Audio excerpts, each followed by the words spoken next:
আসসালামু আলাইকুম, কি অবস্থা সবার?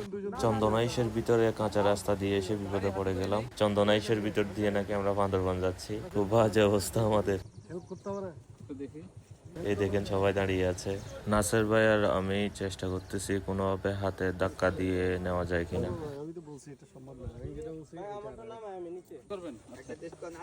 হাতে ধাক্কা দিয়ে নেওয়া পসিবল না, তাই আবার পেছনের দিকে ব্যাক করতেছি।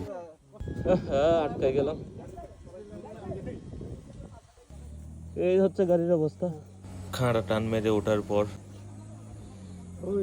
সোহেল ভাই কোনো উপায় অন্তর না দেখে R15 নিয়ে বিলে নেমে গেল হাল শেষ করতে।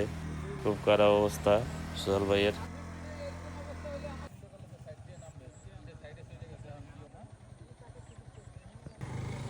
ওখানে ঘুরতেছে চাকা।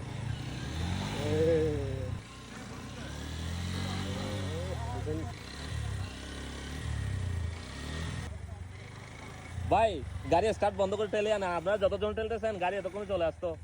গাড়ি স্টার্ট বন্ধ করে দেন ভাইয়া। সেন্টার একটা ট্রায়াল দেন, সেন্টার। হ্যাঁ, সেন্টার একটা ট্রায়াল দেন, সেন্টার। আস্তে আস্তে আর আসেন না, আসেন, নামাইন না ভাই, নামাইন না, পেছনে টানেন না, পেছনে। আর এদিকে আলমগীর ভাই পানির মাঝখানে গর্ত দিয়ে খাড়া টান। আমরাও ওনার মতো খাড়া টান মেরে ফার্স্টে উঠে আসছিলাম। হবে না, টানতে হবে, হবে না। ফাইনালি আমরা একটা অ্যাডভেঞ্চার শেষ করে আসলাম। কথা হবে নেক্সট অ্যাডভেঞ্চারে।